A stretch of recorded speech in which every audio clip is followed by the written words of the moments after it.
In the entertainment business, they always say you need a strong opener.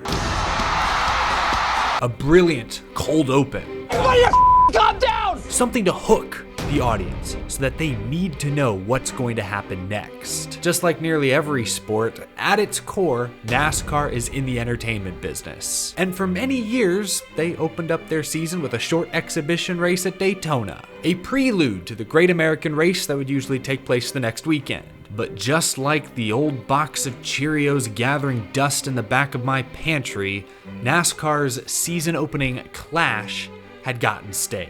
Oh, another wreck!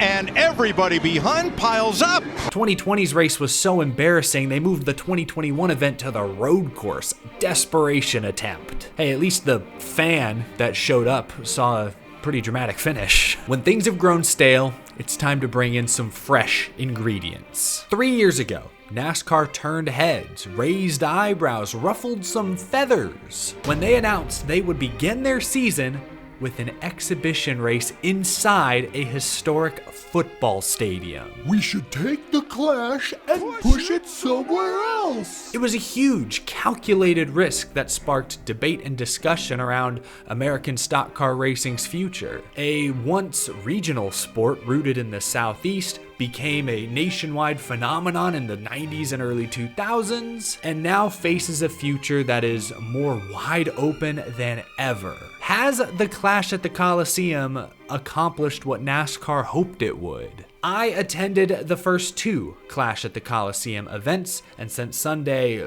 could very well be the last, I wanted to look back at how this event came to be, the reaction to those first two races, and how this event may influence NASCAR's future direction. Meet Ben Kennedy, son of Lisa France Kennedy, grandson of Bill France Jr., great-grandson of Bill France Sr., who just so happens to be the man that founded the National Association of Stock Car Auto Racing. Ben Kennedy was a racer himself, winning super late model races across Florida before working his way into the lower NASCAR ranks. His driving career was up and down, but it peaked perhaps in 2016 with a Truck Series win at Bristol, the last great Coliseum, and a 7th place points finish that year. This is the coolest day of my life. I don't know how to say it any other way. Unfortunately, though, the most popular highlight of Ben Kennedy's driving career probably came at Kentucky in 2015. I apologize, I should be careful what I say. The dude was on American Ninja Warrior. Following in the footsteps of his family, Ben Kennedy transitioned into an executive leadership role within NASCAR at just the age of 27. He flew up the leadership ranks and by mid-2020 was named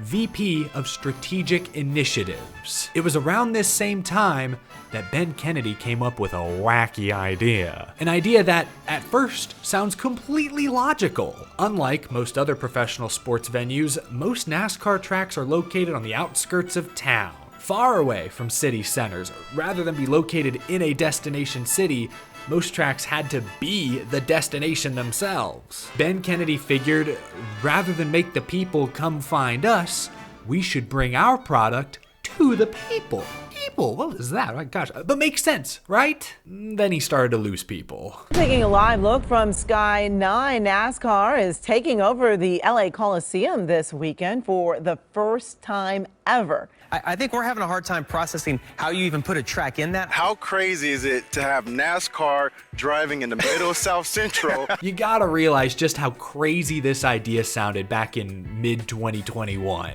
NASCAR was not only moving their season opening exhibition race away from Daytona, unprecedented, but now they were putting it on the opposite coast inside a historic football stadium just a stone's throw away from downtown Los Angeles, California. First time we've had the clash outside of Daytona Beach, Florida. Ben Kennedy's fingerprints were all over this project. We were driving down literally the interstate out here and saw the Coliseum, unbelievable place. Pair that with NASCAR racing, I don't know what else you could ask for. NASCAR used iRacing to test their temporary track design. A flat quarter-mile oval, not unlike that of Bowman Gray Stadium, the Madhouse. I think they called that place the Madhouse. We're gonna need a nickname name for this one in LA Coliseum. And in case it wasn't already clear this ain't your grandpa's NASCAR race, they scheduled Pitbull and Ice Cube to perform live.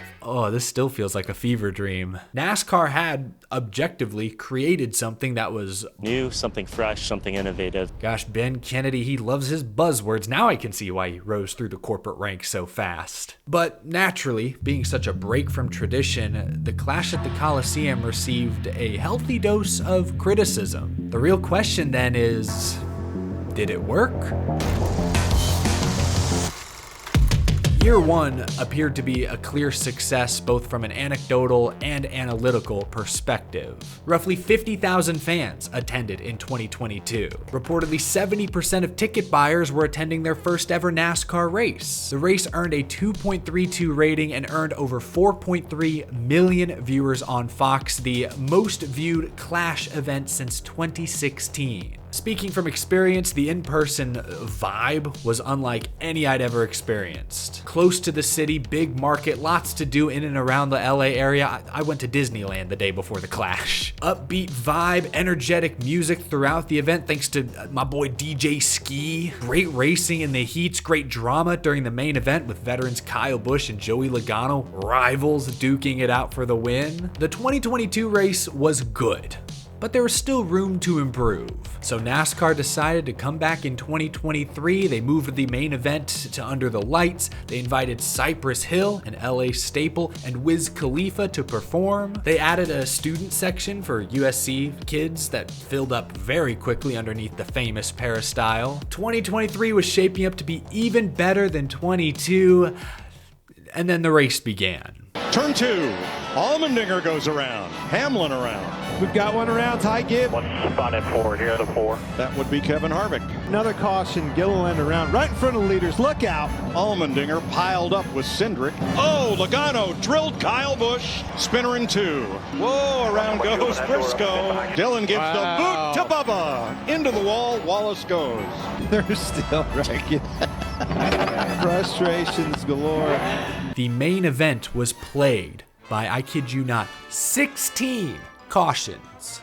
Angry drivers during, afterwards. Kyle Busch had a spicy quote. Last year's show I felt was relatively clean and good racing, some bumping and banging, whereas today I would call a disaster. The racing received poor reviews from many in the industry, including myself. Too much of this race is out of the driver's hands. I don't think it should come back. I think it's been tried and tested. I wouldn't do it again. But this is really where I want to get retrospective. What is the legacy of the Clash? Because I believe there still is potential. There's something there. Specifically, the next-gen car's ability to race in tight quarters, close confines, opens up potentially new markets, even international. The LA Times said a couple years ago that the Clash is a blueprint for NASCAR to expand into untapped markets. We certainly think we can take bold steps with our schedule to broaden the fan base. In addition to cities in the US, we'd consider exploring Europe, Mexico, Asia, Australia. The world is our oyster. Recently, throw Brazil into the mix. We don't have to go race in a purpose-built track. We can race in a stadium, which opens an entirely new potential avenue for racing outside of the US. So now we are really getting to the point of this video. The past 2 years, the Clash has been interesting. It's been different, bold, unique. But what is its legacy? If this Sunday is in fact the final Clash at the LA Memorial Coliseum, can we say the event has been successful? Has it actually grown the sport?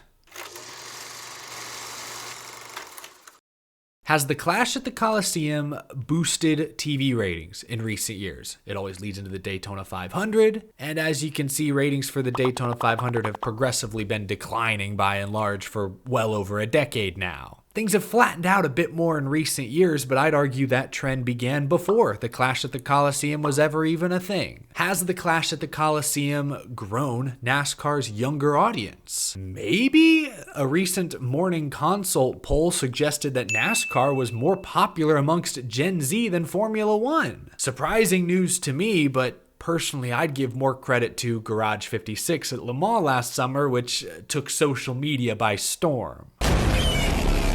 So at best, It's inconclusive whether the Clash at the Coliseum has had a tangible effect on NASCAR's numbers. But maybe we're judging the Clash at the Coliseum too soon. Is it unfair to say the Clash at the Coliseum is another one of those sort of flash in the pan moments? Like Ryan Newman's scary crash at Daytona a few years ago, the iRacing stuff during the pandemic, Ross Chastain's Hail Melon, Garage 56 at Le Mans last summer, the Chicago street race. NASCAR is still capable of finding the mainstream the way they did in the 90s, but it's only for brief moments at a time. Events like the Clash at the Coliseum are good in that they show the rest of the world that this isn't the same old stale NASCAR you thought you knew. I think it's done an incredible job of changing the sport's image and opening it up to new audiences and demographics. But it's all kind of happening within a bubble. The success of the Clash at the Coliseum hasn't seemingly led to greater success for other races on the schedule. And I think that's because in many ways, the rest of the sport has to catch on. The Clash, the Chicago street race are one-offs. They are completely unique. There is no other race on the schedule that looks anything like them. So any new fan who watched the Clash and may say, hey, I'm going to give Kansas Speedway a try. How about this upcoming race at Dover or Nashville Super Speedway, which actually takes place really far from Nashville? It's not going to look the same. And I think that's why NASCAR's had a hard time perhaps retaining some of these new eyeballs that have found the sport. I think years from now, we'll look back at the Clash at the Coliseum and say, boy, that thing was ahead of its time. It's weird, it's an outlier, it doesn't really fit in, but it has given NASCAR the confidence, I believe, to push out harder than they ever have before. I think in many ways the rest of the sport has to catch up to what the Clash at the Coliseum has done in recent years. Does that mean more Pitbull type pre-race concerts? Hey, most likely. Does that mean continuing to push to newer, broader markets? Yeah, most likely. Does that mean continuing to highlight new technology and capability, staying modern? Yeah. Oh, would you look at that? NASCAR seems to be doing all three of those things. Like I said, I think years from now, we'll look back at this funny, weird little exhibition race and say, boy, that thing was ahead of its time. I realized this video sort of pivoted suddenly about midway through, but I really wanted to use this opportunity to talk about this unique event and try to figure out its place in the NASCAR history books, both here and now and also long term. Will the Clash at the Coliseum age well? Maybe that's what I'm getting at. I'm just throwing stuff up against the wall to see what sticks. I want to hear from you down in the comment section below. The Clash the past 2 years has been far from perfect. This Sunday's race could be the sloppiest one of them all. Oh gosh. But there have been some exciting, positive things that I think we can take away from it. So who knows what the future may hold. Thank you all so much for watching this video. Leave a like if you enjoyed, subscribe if you're new and you love NASCAR. We talk racing every single day. I'll catch you in the next episode, folks. Have a good one.